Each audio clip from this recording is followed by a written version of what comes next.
The whole podcast is going to be you yelling at your cat and Mike yelling at his kids. Welcome to $2 Parenting.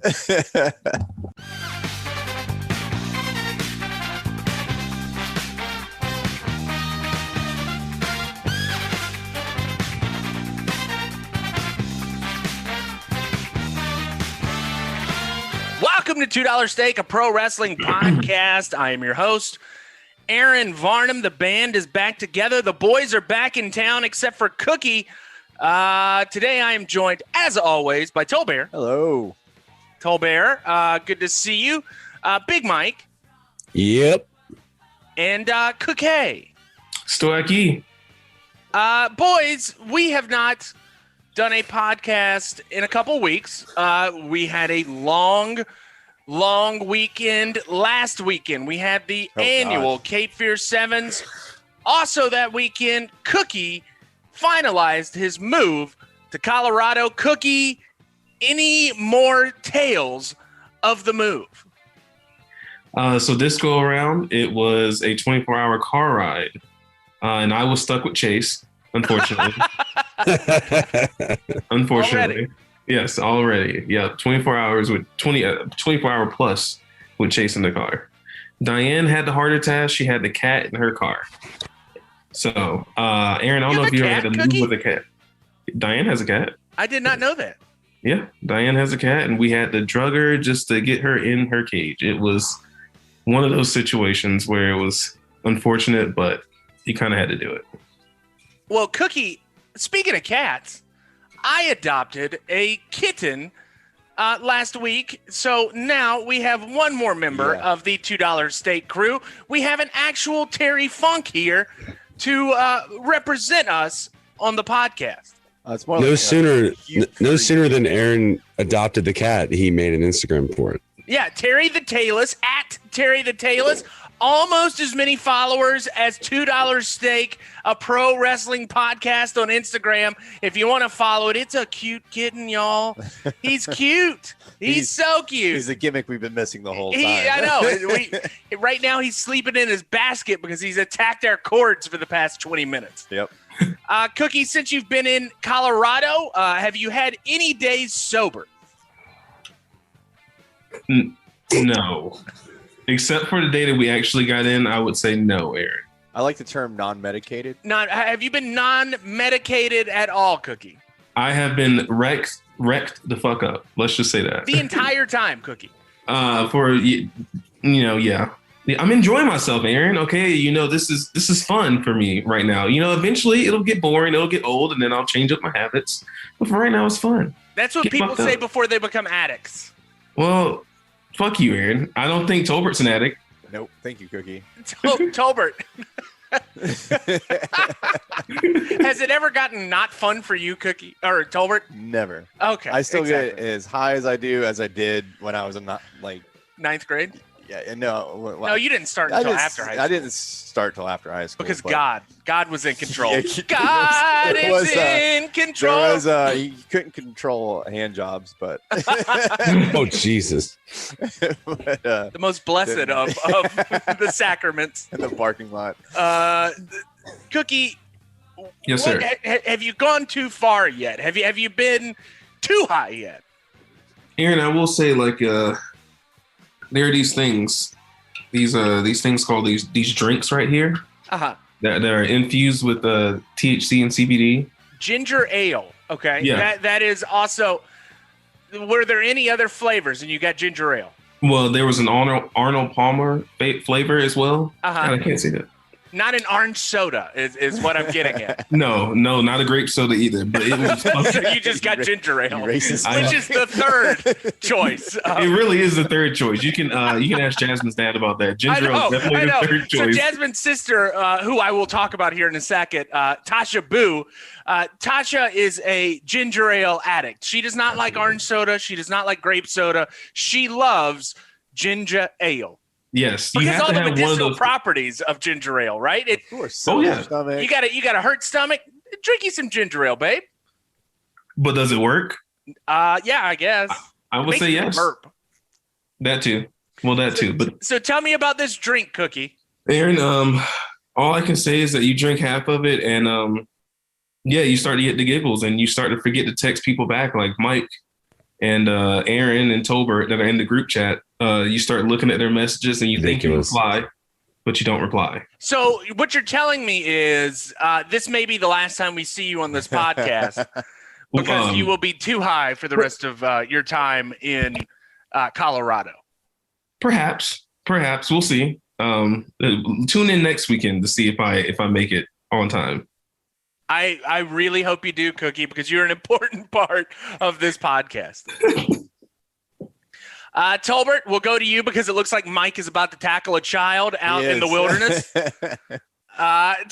He is. Mike just ran off. Yeah, so to set the scene for you guys, Mike is watching his 2 kids while his wife is at work, recording in his shed out back, and he just went off screen to wrangle his children for about the 16th time. Before This is getting ridiculous. the kids are Mike, you should get him a CBD treat and put a harness on. I really should give him a ginger ale and just let him get the giggles. There you go.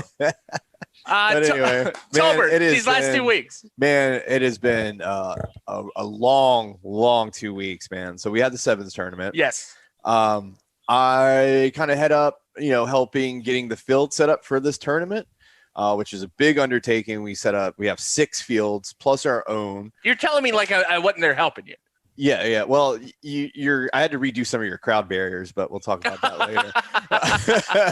Talk about it now, Tolbert. Talk about it now. Yeah, what was wrong with my crowd barriers? Sucked. How did they suck? They were limp. They were. I just had to fix them, man. I only put up 2. Yeah. And I had to fix them. Damn. Anyway, so we set up a lot. The boys helped. Thank you guys. Big Mike helped me big time. Varnam helped a little. Little time Varnam over here. But we got it set up. And it's a big undertaking. We have to set it all up, break it all down. Probably 1,000 people there at its peak on Saturday. It's just a big undertaking, but it's stressful. So I start Wednesday and I finish on Monday.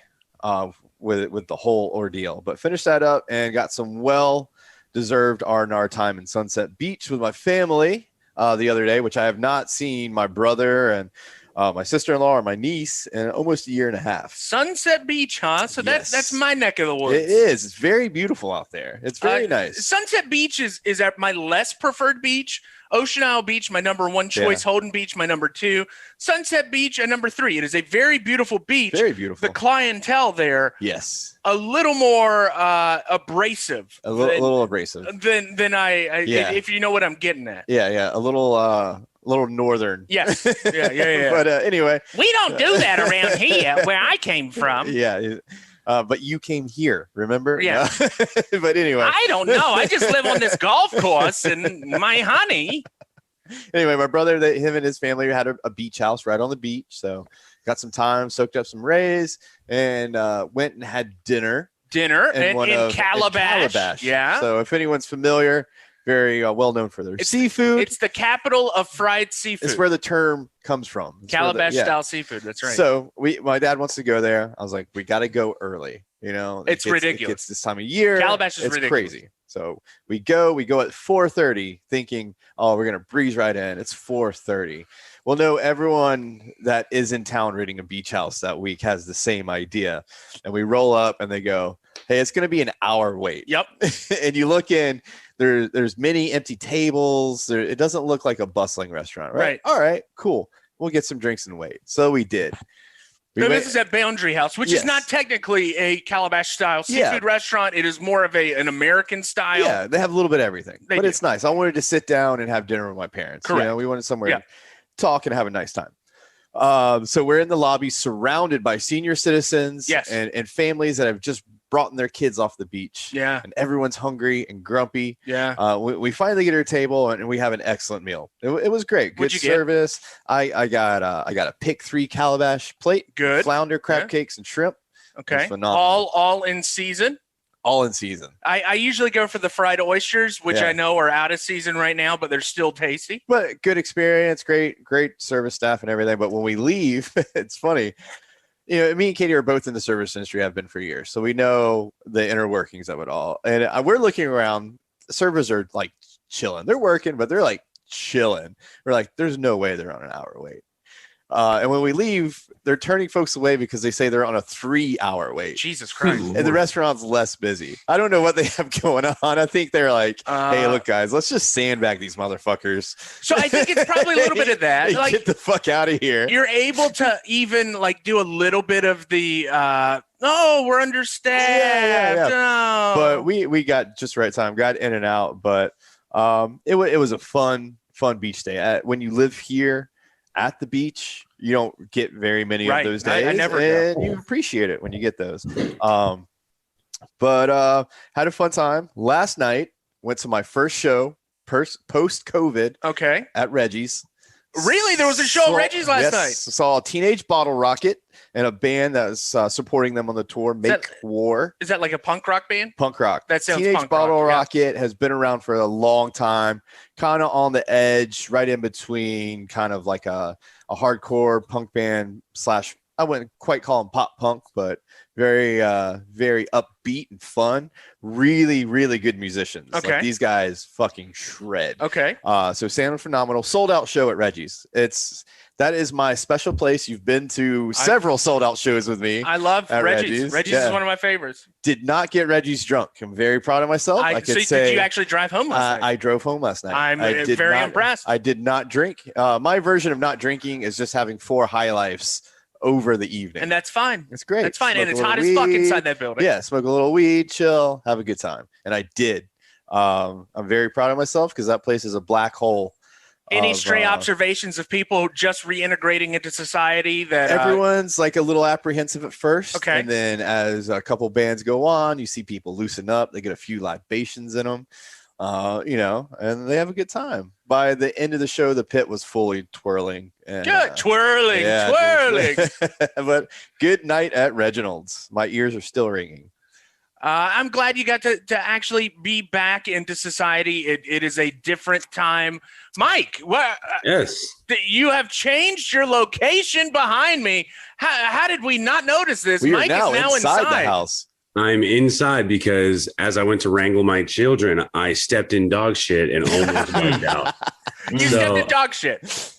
I stepped in dog shit, and I was in flip flops. When I tell you, I almost fell on my ass. It was like I was on ice. So this is not just regular. This is Labra. This is Labradoodle dog. A Labradoodle. This is an 85-pound turd that I stepped on. So yeah, I came back inside because I'm over it. Mike, did you pressure wash your foot off, or do you still have that shit on your feet? Well, I left it on the sand. Well, actually, to get real graphic, it was a really slimy one, so I just was able to like skid my foot on the ground and it cleaned it off. But I did leave the sandals outside. They're not inside. Mike, there is one Led Zeppelin, a band that I have loved in high school. You always have that Led Zeppelin phase. There is a very famous song by them, and it's called "Nobody's Fault But Mine." Mike, why didn't you clean up the poop before walking your children in that yard? Well, it's my wife's job. Oh. There it is. So I cut the grass. She's supposed to pick up the dog shit. I will be getting a direct message on WhatsApp saying, I heard that, and it's not true.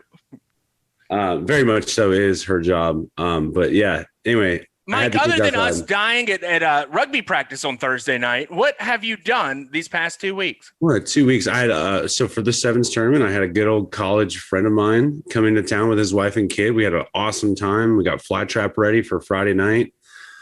Nothing better than watching rugby at Fly Trap on a nice day. Turned out it poured down rain halfway through, but it was perfect. Kids got to run around.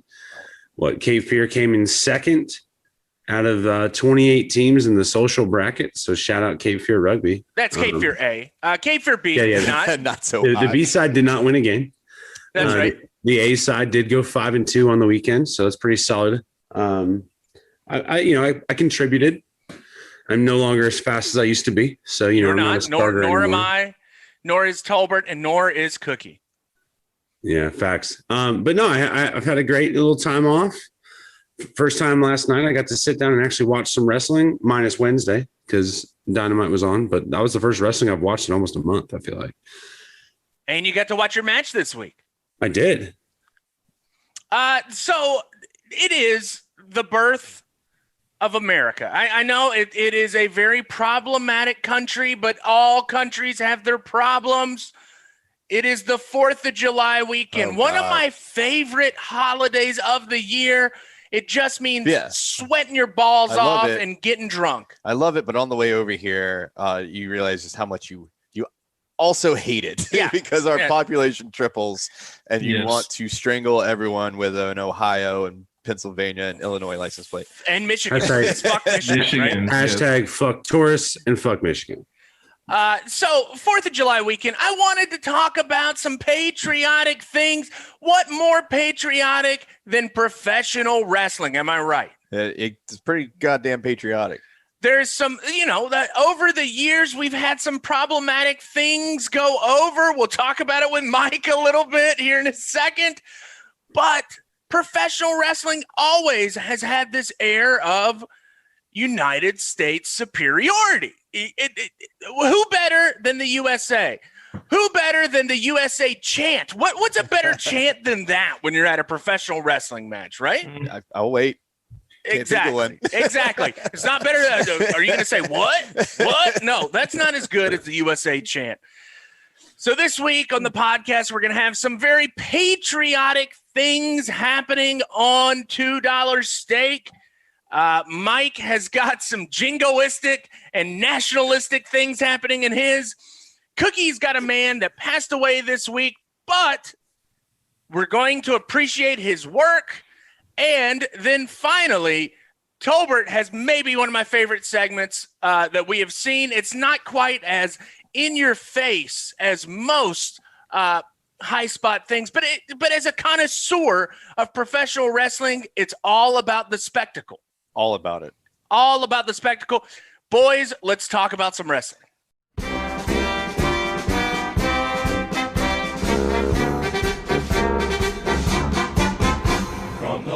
All right, for our first match of the week, I was talking about problematic things. Mike, you have got one Sergeant Slaughter against the Iron Sheik. Jesus. That is correct. We have Sergeant Slaughter versus Iron Sheik. This is Peak Sheik. This is Peak Slaughter, I think. Yes. WWF 1984 Madison Square Garden. Hotbed of wrestling. Hotbed of United States versus everybody else. Hotbed of racism. Oh, yeah. Well, yeah 1984. 1984. So it starts out, Sergeant Slaughter gets an honor guard. Yeah. Stolen Valor gets honor guard. Stolen Valor. I think this is before we knew that he did not actually serve in Vietnam. But yeah, he gets an honor guard. He looks like, so I wrote these notes last night after having a little date night with my wife and getting a little inebriated. I wrote that Sergeant Slaughter looks like he's about to storm the Capitol. Well, I could see that, yes. Yeah. He still looks like he's about to storm the Capitol. In fact, sorry, not to digress, but I got in an argument with a potential patient the other day because we're still having this conversation regarding wearing masks in medical facilities. Right. And, I try to tell him, it's Novant policy still. It's the CDC guidelines still recommend you wear a mask inside a medical facility. Right. And then he tries to argue with me about the origins of the coronavirus and how masks don't do anything. And I literally, I was just sitting there. I'm like, I don't need this at 8:00 in the morning on a Friday. And I literally looked at him and said, if you're not going to wear a mask, you can leave. And he said, fuck it, I don't need this shit. And he left. And I was like, thank God. Easy. We're only 18 months into this or whatever it is, and we're still dealing with it. But anyway, if somebody asks you to wear a mask, just wear a mask. All right. So commentary is trying to hype the volume and excitement for the crowd. And I think they were trying to foreshadow what was to come. But early on, this crowd is not super excited. Like I was a little, I don't know how to feel. I'm like, you're trying to make this more than it is, buddy. I don't know who was on commentary. Do you remember, Aaron? So it was Pat Patterson and Gorilla Monsoon. Okay. And normally Gorilla's great on commentary, but yeah, they're trying to sell this thing that it isn't actually happening. As World War III, I believe that they mentioned multiple times. But when Sheik comes out, then the crowd starts getting in the USA. Once they realize that they have these preconceived and underlying subconscious emotions towards Arabs. They start shouting and screaming and booing. Crowd goes wild. At one point, Sheik gets into the ring. Slaughter attacks him. Slaughter steals his shawl and starts shredding it.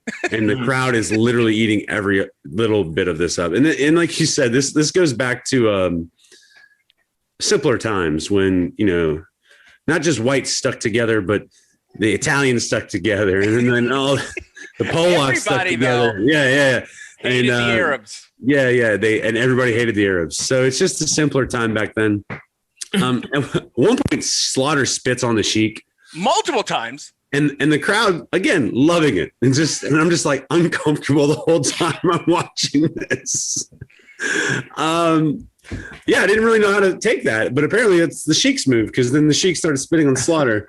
There was a lot of spit. I have to say, between mine and Mike's match, there's a lot of spit. There's a lot of disrespectful spitting. Yeah, and we've talked. I'm pretty sure that spitting on somebody is one of the most disrespectful things you can do.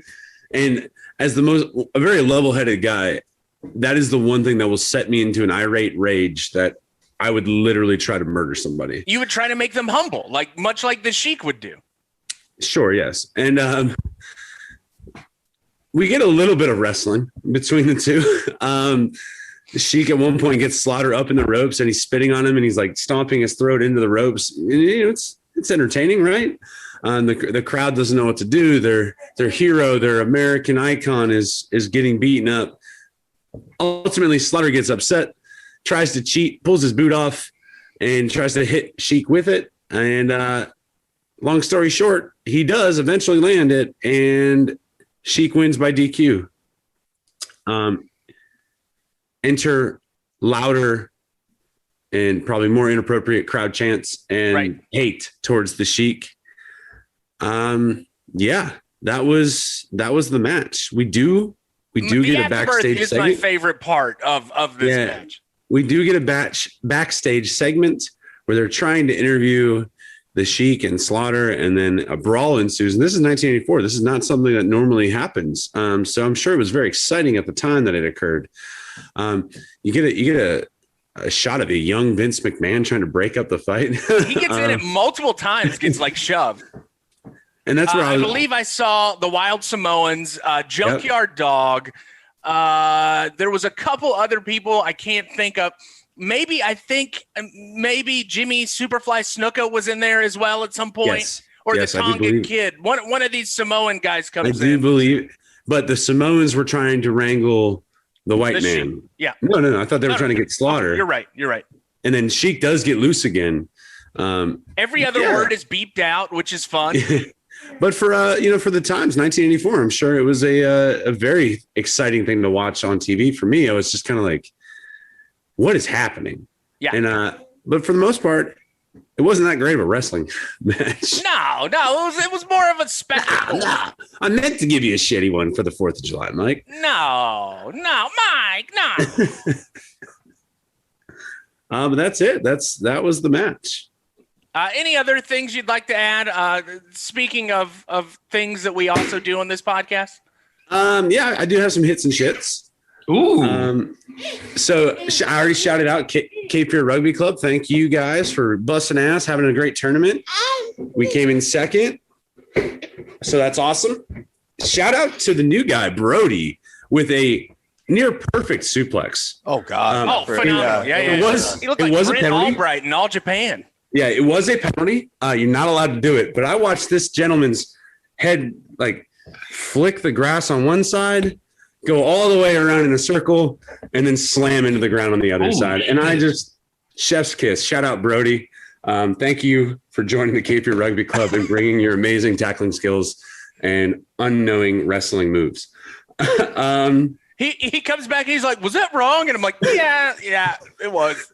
It was very right and very, very wrong. It was awesome, but it was also a penalty. Thank you, bro. I actually told him, I said, don't worry, man. Aaron got a yellow card in his first game, too. I did, for doing something similar. So, yeah. But yeah, so those are the hits. Shits.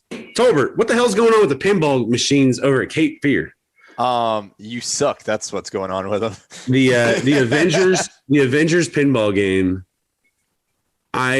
Made me irate. I played Deadpool. So I deal with this on a regular basis where people go, I put in $1 and the game's over. I'm like, yeah, you suck. No, Deadpool, great game. Played that for a while.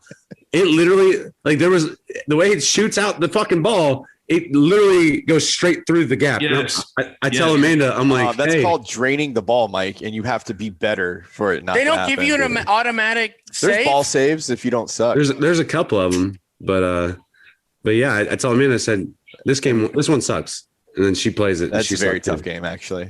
Yeah. Any other shits? No, just the Avengers. I will tell you, boys, one of my favorite shits of this past week at the Cape Fear Rugby Tournament. I'm sitting under the tent. I'm I have to be under the shade and under it. So I'm sitting there preparing for another game. I'm drinking my Gatorade and I turn my head and there is Elliot taking the biggest child dump I have ever seen. Oh my God. Elliot stands up with a tail growing from his butt. And I almost threw up at the tournament. We were at the time in the middle of body training, which, by the way, he is crushing it. And to shout out to my beautiful wife for sticking with it and making sure he gets where he needs to go. But yeah, I was like, I think he has to poop. So she took him behind the tent and he just shit right on the ground. And luckily there was a wheelbarrow full of sand and I just shoved a big old pile onto it. He's like my kitten, bearing his own shit. Oh my God. Yeah, that was one of those moments that I was like, that is happening right beside me. What am I going to do? I had the same thought. And that's when I go, kids, they said kids are fun, right? Yep. Every day I get closer and closer to it.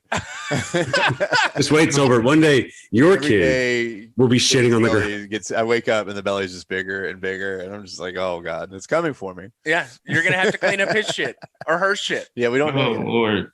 In the near future. So that is Mike's segment. Let's go to the strong style.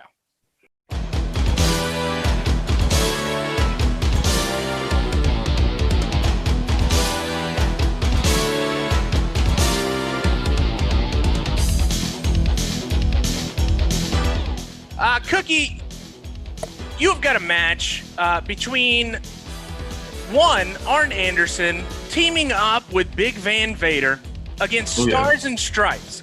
Now, one half of Stars and Stripes we have never seen on this podcast. He passed away this week, the Patriot. Del Wilkes out of Columbia, South Carolina. Interesting guy, had a career, started off as the state trooper. The trooper in Vern Gagne's promotion in the Midwest, then being discovered by Wahoo McDaniel, started integrating into other different promotions across the country, later becoming the Patriot. The Patriot had a little run in WWF, then to WCW, which we're about to talk about now, and then finally finishing up against Bret Hart. Had kind of a fun pay-per-view appearance against Bret Hart. I got to watch it this morning. It is in your house, Ground Zero. It's Bret Hart against the Patriot. It's about 20 minutes. It's interesting. The Patriot's not the best wrestler, but it's a fun character. He's a big dude. He looks great. Yeah, I was going to say, he looks great. He looks phenomenal. He's like 6'6" and like yacked. You know what I'm talking? Oh, yeah. But listen. The other half of Stars and Stripes, your favorite, Marcus Alexander Bagwell. Cookie, what do you got to say about this match? I don't have much to say about Marcus Alexander Bagwell, but I do have something to say about the other three participants in this match. I will say, Marcus, not as yacked as this is pre steroids, I believe, for Buff the Stuff. Oh yeah, he's not buff. He's not buff yet. He is like boy band. He looks like he's like a white meat baby face in this matchup. He's very athletic, even so. Like, it's pretty impressive to see Marcus flying around like that, and then seeing, less than 5 years later, his mom being up on a forklift and all that stuff. Marcus is an interesting deep dive we're going to have to do at some point on the podcast. For sure. We'll have to do a whole episode dedicated to Marcus Alexander Bagwell. Marcus Alexander Bagwell, get me down for me. Now, what was Aaron? Was this before he partnered with I can't remember the guy's name, but they wore the jorts and they were the American boys or something like that? American males. This is right before that time. So like it was weird, man. Like Marcus Alexander Bagwell had like a time where he was just like the redheaded stepchild. He was just everybody's tag team partner. He partnered up with Too Cold Scorpio for a little bit. He had this time with Stars and Stripes. And then finally we got to see American Males before it became Buff the Stuff. It's an interesting time. The guy's Definitely. kind of a wanderlust in the WCW division. But Stars and Stripes, this was my childhood. I remember the Patriot and I remember Marcus Alexander. And this matchup, I do believe that I watched this one live. Wow. Well, Aaron, this is my first Patriot match. I've never seen them before. I think I've seen videos. I don't know. But Patriot, he looks great, like you said. Big Van Vader. I mean, my boy's hailing from the Rocky Mountains, so I got his back. Oh, no, now you do. Now I do, because I'm a Coloradian right now, or Coloradian. Radian? I don't know how to pronounce it. Have you stickered up your Nalgene bottle yet, Cookie? No, but I have accumulated a few stickers. All right, cool. Not yet, though. But just looking at Vader, man, he looks like he's carrying a fucking barrel underneath his chest, underneath his singlet. Like that's a big boy. He's a huge man. Like they said, he was 400 plus pounds. Dude is massive. And then you got Double A, a great heel, just sitting right behind him as his backup. I mean, this tag team is destined for success. I see so much of. Go ahead, Aaron. Watching this match, I appreciate Arn Anderson. Watching this match, I appreciate him even more. Like he is such a consummate. He knows where to be. He knows what's going to happen next in his mind. Little things here and there. You're just like, wow, this guy's got it, Yeah. He's not the biggest guy, but he knows what the hell he's doing, and he's going to hit his mark every single time. Right. Yeah, he's clutch, to say the least.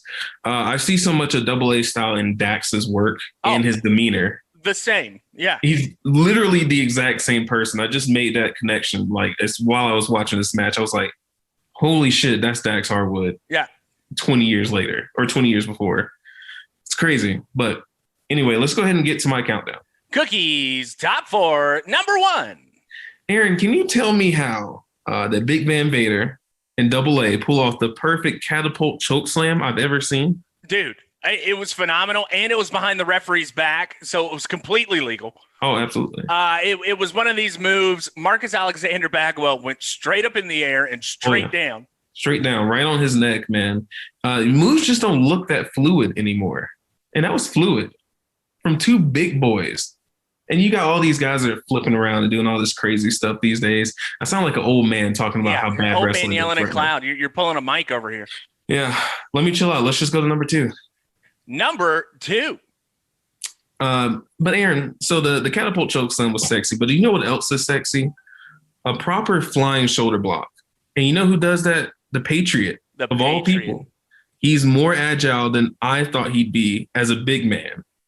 But how about that pop from Flair? Because right after Patriot hits that flying shoulder block, Ric Flair comes out. And I don't really know why he comes out, or was Vader a part of the Four Horsemen? What's going on here? All right, so it's an interesting storyline. Hogan came into WCW, right? Mm-hmm. He comes into the organization. The storyline is Ric Flair was fired. And Ric Flair that night was reinstated on Saturday night's main event. The show, not Saturday night's main event, but it's the Saturday night show of WCW. On that episode, they reinstate him early in the episode. And this is the first time this crowd is seeing Ric Flair in a long time. So Ric Flair comes out. Arn Anderson, consummate best friend of Ric Flair. And at the time, by proxy, you've got Vader in there as well. It's a trio at that point. It's a trio. I got you now. Okay.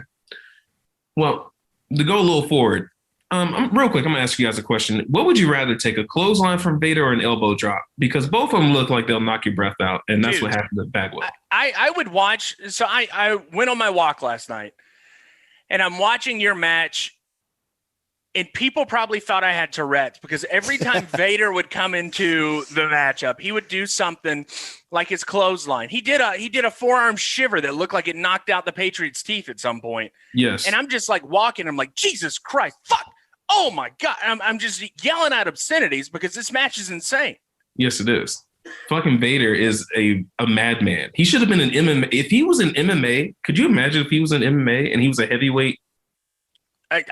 Him against Butterbean would be a match that I would love to have seen. Oh my God, yes. It just two big motherfuckers just duking it out, just throwing potatoes left and right. And Vader's got these open palm strikes that he does. Yes. Where it's like this, and he'll do 1, 2, 3, and he slaps the shit out of these people. 100%. Now, Aaron, let's go real quick. Let's go to number 3. Number 3. My next one is, y'all be honest, because Vader was out there throwing potatoes, right? Either that or he likes punches snug. I'm talking very snug. It's a little bit of both. Good God, man. They're literally punching each other as hard as they can. And I'm seeing some points there little lulls in the match. He looks like he's really trying to work with the Patriot. The Patriot and him are having some good back and forth. There's some great fire up spots where the Patriot was able to go off the rope, hit Vader. Vader doesn't go down.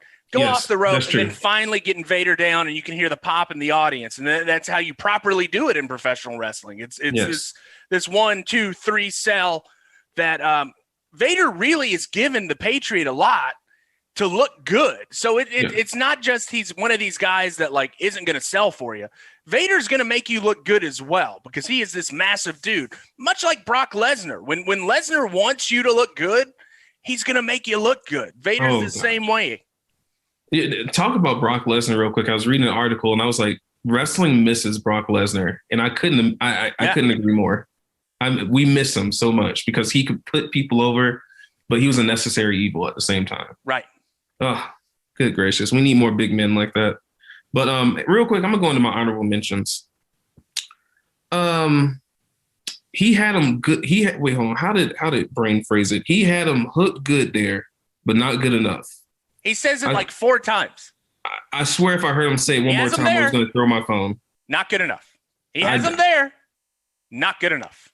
Oh, well, the match lost half a cookie because of fucking Brain just saying that word, saying that phrase over and over and over again.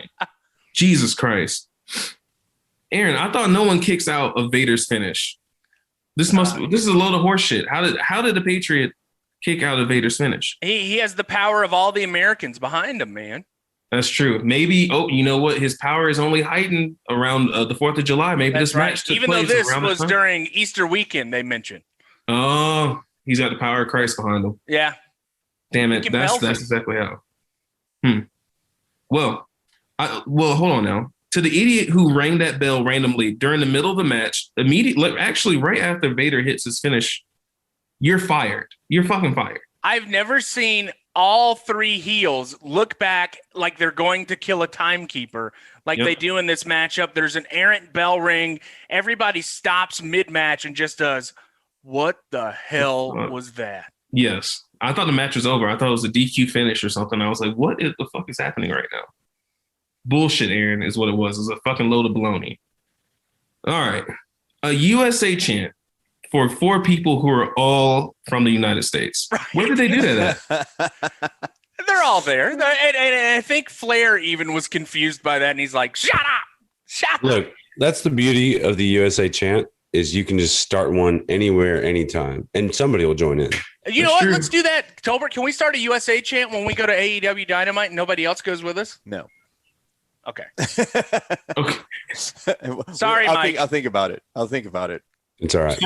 Sorry, me too. I'm not going to be able to go. I wanted to go. Oh, I thought you got drunk and bought tickets. No, I want to. Yeah, I was wondering about the logistics of that, Cookie. Yeah. Another 24-hour car ride. Yeah, I don't want to do that. Especially we are taking our art director. Travis, and our number 1 fan, Byron. Damn it, man! I'm gonna miss out so much. You guys better take videos and pictures. We will. We're not gonna do that at all. Cookie. No, we're just gonna live in the moment. Why would we do something like that? Anyway, I got one more honorable mention. I'm not digging Ric Flair's Mo Larry curly haircut. Man, this is the worst haircut that Ric Flair had. I don't know, like maybe within a couple years from this, he did have an even shorter haircut. Yes, his haircut looks like a bowl cut. I was trying to tweet out to it. like what I was thinking because I had my best friend in 4th grade had that haircut. It was like bleach blonde hair, and then like a bowl cut. It's that early '90s like mushroom Menace haircut. Yeah, God bless. It's like a mushroom almost. God bless him. That's all I got to say. Number 4.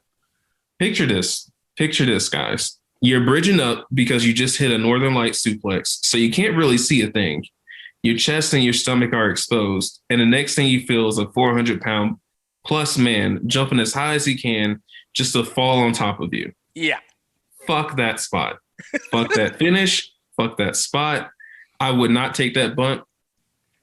But that is how the match ends because Vader splashes, who's a Marcus Bagwell, pins him 1, 2, 3. Oh, sorry. No. It was very legal what he did. Vader splashes him, rolls out of the ring because it was behind the back. Arn Anderson finishes the match, pins him 1, 2, 3. Very clean. Follow the rules. You got to follow the rules. And these guys follow the rules. And I love it. But you know what my favorite part of the match was? It was the end where Ric Flair clearly stole some child's foam Hulk Hogan toy. He just starts stomping it out at ringside. And then Vader takes the same foam toy and just starts using it as a towel for his like pits. He just starts wiping his fucking chest. And then ripping it up into little pieces. Yes, I feel so sorry for that child. But man, fuck Hulk Hogan at the same time. Fuck that guy. That's the one thing in my match. I was waiting for like just the Sheik to go, "Fuck you, Hulk Hogan." Yes. Call him a jabroni or something. I was hoping I would hear that. But at the very end, though, we get a fire promo afterwards from Vader, Arn, and Rick. My favorite line was from Arn Anderson. That last sentence he says, "When I'm with blood, somebody is about to have a really bad day." Fucking love that, man. It got me hyped up. That's right. Got me fucking hyped up, man. Man, I think Arn Anderson is a very underrated talker. Absolutely. Like he could talk me into any arena. You just give him a mic. He doesn't have to scream. He doesn't have to. He just talks, and then you believe him. You know. Oh yeah, 100%. This was a great. This showed Vader's, obviously his great physique. It showed Arn Anderson's ability in the ring, and then it showed their mic skills afterwards. So for me, it was just perfect all around. It was sad to see that the Patriot lost, of course, this close to 4th of July, but America doesn't always win. They don't always win. This time we took an L. It happens. It happens to the best of us.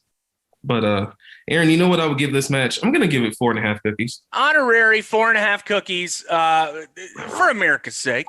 Absolutely. 4th of July, 4.5 cookies. Cookie, you got to experience some new things in this matchup. I will tell you, man, that era of WCW is one of my favorite eras of professional wrestling. It was, I grew up on it.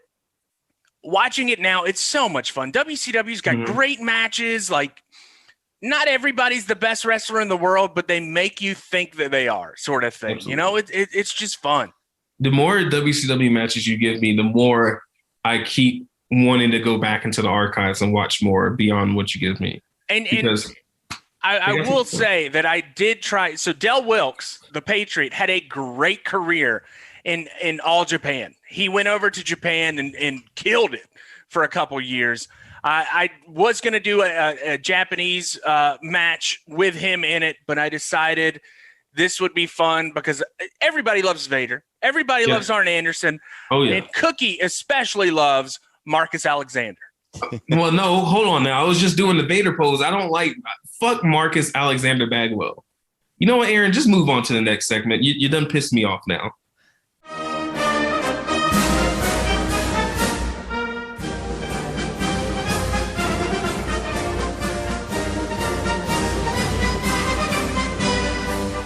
All right, for the high spot, we do not have a match for for Tolbert. Hold on, I got a cough, Tolbert. But we have one of the most important instances in professional wrestling history. One of the hottest days on the history of the earth, and they're on top of a battleship. Yeah. You have got the Bodyslam Challenge. Yeah, and this is ridiculous. This is on 4th of July. The 4th of July, which is hot as shit. 1993. And this is aboard the USS Intrepid. Do we know where that is I was from? just about to ask you where that is stationed. And it has to be somewhere. There's a cruise ship parked beside it. So I'm thinking Florida or somewhere with a cruise port. Like Texas, maybe. I don't know. Southern California. Looks like, in New York, of course. Oh, it's in New York. Yeah, you kind of see the backdrop. But anyway, isn't the Intrepid the one that George Bush flew in on and said we won the Iraq War? I think so. Yeah. I think so. So we have a large crowd. It looks hot as hell there. Dude, I've heard stories about it being one of the hottest days of the year and it just being god awful. And that's probably why they took this approach. Or they were probably like, all right, because this is supposed to be a pay-per-view that evening. So this looks like it, pump the fans up, get some crowd interaction, all that kind of promo shit. They're probably going to run some exhibition matches, but said, hey, fuck it. It's too hot. Brutally hot. It's too hot. So they went with this angle, which is Mr. Fuji and Yokozuna come out because Yokozuna is the new heavyweight champion and the United States is pissed about it. He's come here to our soil and taking it away from us. Because he's Japanese, right? Because he's Japanese, yep. And not also, he's actually American. Yeah. He's Samoan. But yes.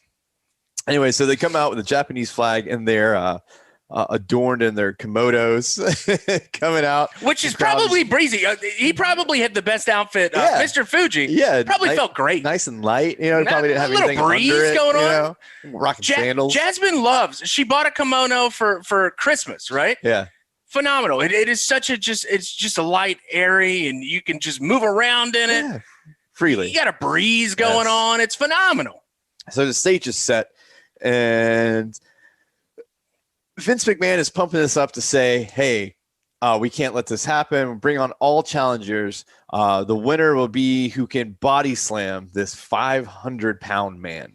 And up for grabs is a brand new, fully loaded 1994 Chevy Silverado, Pearl White, or as the boys in the car business like to refer to it, cocaine white. There's like shit all over it. There's like graphics and everything commemorating the event. I mean, I will tell you, here in Wilmington, North Carolina, that truck was premium. Woo. Everybody had them. A beautiful 1994 Chevy Silverado. Oh, that boxy I still see style. I still see them around this neighborhood. Still on the road today. That's how good those trucks they're like a rock.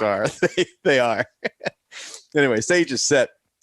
I'm sure any one of these challengers could buy like 7 1994 Chevy Silverados. But not that one. But not this one. But it is up for grabs. So stage is set. We have our challengers. The crowd is sweating their balls off, but they're pumped. First challenger. So I will say one thing. That time, bottled water was not a big thing. No. How did these people, how many people fell out because of heat that day? So you and I were both born mid-'80s and came up in the 90s. Yeah. We drank out of a hose. You don't drink water. None of us drink water. I have to mention the horrible singing of our national anthem. Yeah. I don't know who, but it was it the former Giant that I think so. Awful job. Not great. awful Not great. Job. But right after that is over, we get our first challenger, which is Bob Backlund. Bob Backlund. Uh-huh. Is he a Hall of Famer? He is. I think he also had the WWF belt for like 6 years. Yeah. Not the most exciting wrestler in the world, but he sure does love America. Yeah, he's older. He loves America. He's adorned in his red, white, and blue. Also, probably one of the oddest birds you could meet. People say that he that gimmick was him in real life, and he was just a weird guy. Just a weird psychopath. He's the guy that's like wants to wrestle you at any point in time. He's like, you just want to wrestle right now? Yeah, let's do it. Yeah, that's what he looks like. And he tries but fails. Why these guys are trying to body slam Yokozuna, he just kind of stands there and takes it. He's like, all right, you can try. When they fail, he just kind of pushes them off. The ref intervenes, goes, okay. So the second comer is Peter Tagnelli from the Pittsburgh Penguins. Mike, do you have any intel on Peter Tagnelli? Absolutely not. My guess would be that he was probably the enforcer for the Penguins back then. He's a big boy. He's standing up next to Yokozuna. He's a pretty big guy, but fails, cannot get it. The next challenger, Scott Burrell from the Charlotte Hornets. He's just been signed a week prior. He doesn't even try. He steps in the ring. He says, nah. Commentator says, smart man. Really, his agent told him he could not do that in fear of hurting himself because he just signed for the Charlotte Hornets. You know, Scott Burrell now is the men's basketball head coach at Southern Connecticut State University. Okay. Looks like he had a decent little run from 1993 to 1997 for the Charlotte Hornets. He was I have to say, in '93, I was a huge Charlotte Hornets fan. Oh, everybody was. Yeah. Everybody was. It was a big deal. He finished his career with an average of 6.9 points per game. Not the best, but not the worst. He saw that time. He got his money. I think if he really wanted to, he could have body slammed Yokozuna, but we had to carry out the storyline.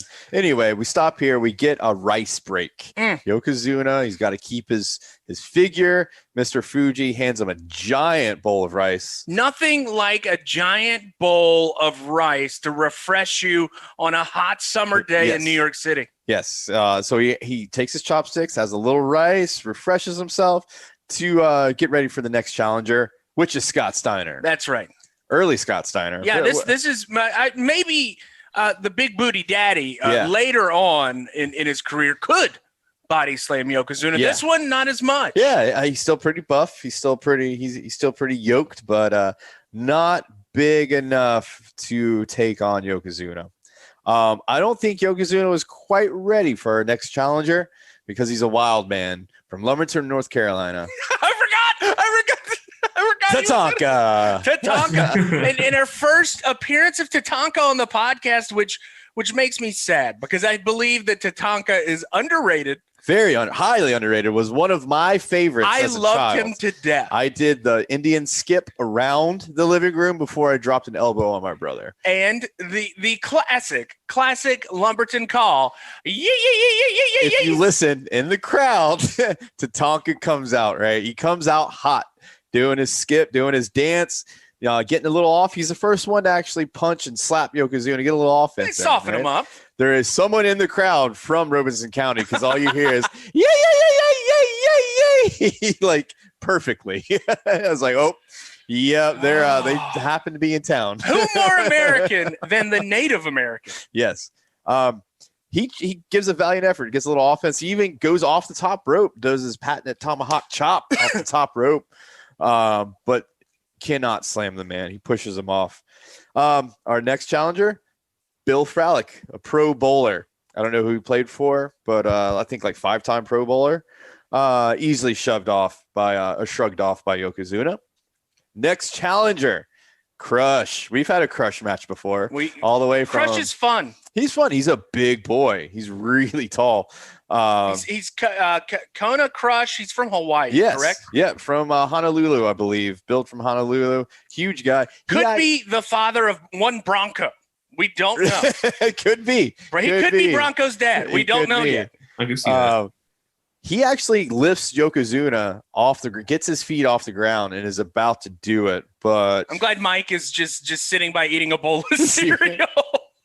Yeah, what kind of cereal you eat, Mike? It's wedding soup, and I'm just trying to keep these kids from killing themselves. Thank you. That's literally my job on Saturday mornings. Cool. Crush almost body slams Yoko, but can't get it. Next challenger, the Macho Man, which has been on the mic the whole time. And by Classic the way, Macho amazing Man. commentary. And this was peak when he would say "dig it" after dig every it. Yeah. dig it. Oh yeah, and he is adorned in red, white, and blue, stars and stripes, tassels, cowboy hat, the whole deal, man. I don't know how he has not died from heat exhaustion. And it's all made out of either pleather or that vinyl that they used for everything back then. It's probably stuck to everything. Yeah. He's lost 15 pounds of water weight throughout this. True professional. We get a spit take in Yokozuna's face from Macho Man. We get a little slap, little offense, and he cannot body slam Yoko. That is supposed to be the end. That's all challengers. The crowd is pissed. Crowd is not happy. America's not happy. The whole time, Mr. Fuji and Yoko are just standing there unfazed by all the challengers until you hear in the background. The chopper comes in. I'm sure they're playing Fortunate Son somewhere as the one and only Lex Luger slowly lowers in the chopper above the U.S. Intrepid and makes his way through the crowd. I believe that I heard a Hulk Hogan chant because they thought it was Hogan. It's not Hogan. Damn it. Not Hogan. It is Lex Luger and bleached white high rider Levi's and a red, white, and blue shirt, long sleeve, unbuttoned American his flag belly shirt button, with a glorious mullet. The crowd's going wild. They switch from the Hogan chant quickly to the Lex. He makes his way in. We met him at WrestleCade. He's a huge dude. He's a big boy. He's interesting. Yeah, and at this point, he is jacked. He's ripped. He grabs the mic from the commentator because they say, "Hey, this contest is over," and Lex says, "No, it's not." He says, "People say there's a lot of things wrong with America." There's nothing wrong with America. Lex, I can. And then he looks at Yokozuna and Mr. Fuji holding the Japanese flag, and he goes, "You are what's wrong with America. You people are what's wrong with America." Let's ignore the implications. Doesn't he call them leeches at one point? You leeches. Blood-sucking leeches. Yeah. Ignore the implications that immigrants are not welcome here. But 1993 4th of July crowd eats it up. I think they're delirious from heat exhaustion at this point. He then throws Mr. Fuji through the ropes, attacks Yoko after he rips off the red, white, and blue off his chest. All he's got on is his jeans and a gold chain. And God damn it, he body slams Yokozuna. God bless America. So it does happen. He comes off the ropes out of the corner. Yoko kind of has to jump into the body slam a little bit, but they pull it off. And I like to think Lex drove that 1994 Chevy Silverado all the way home. I would like to think that as well. I don't know how they got it off the boat. I like to think he stopped south of the border and filled the back of it with mortar rounds, man, and fireworks. God. Then he dropped Tatanka off in Lumberton. Hey, Diddy, I know your cousins, your paws live over there. Oh, yes. I don't know. I don't know who holds them up on their shoulders afterwards, but Lex is being held up. Both American flags, just waving them. One of the most goddamn patriotic things I've ever seen. Yes, sir. It was good stuff. It made me laugh this morning. Tolbert, hit me with your patriotic HighKu. Yoko won't be moved. Man, that Chevy's pretty sweet. Lex comes for the flag. Comes on the flag at that point. Oh man, folks, we have had it. It is still we still like to celebrate our patriotism here on $2 Steak of Pro Wrestling Podcast. It's you'll be hearing this after the 4th of July. You will have had everything happen. You will have seen fireworks. You will have worn your American flag stuff. You will have drank your Pabst Blue Ribbon. It is time, folks, to honor this great country that we live in. Cookie. Yes, sir. Tell me about your love for this country. I love this country so goddamn much. I moved across the nation for it. Mike, tell me about your love for this country. USA. USA. USA. USA. USA. USA. Thank you for listening to $2 Steak, a pro wrestling podcast. We'll be back next week. If Cookie can make the mathematical equation of subtracting 2 hours from East Coast time. I don't know. See what happens. This is pretty sweet, man. I like fiber Cookie has not dropped out once this whole episode. Hey, that's what I'm talking about. Bring you some ginger ale. Maybe we'll let him host soon. Yeah, Cookie, you can host again. Oh God, What I can't happened, wait. Cookie? Whew, God, this shit's strong.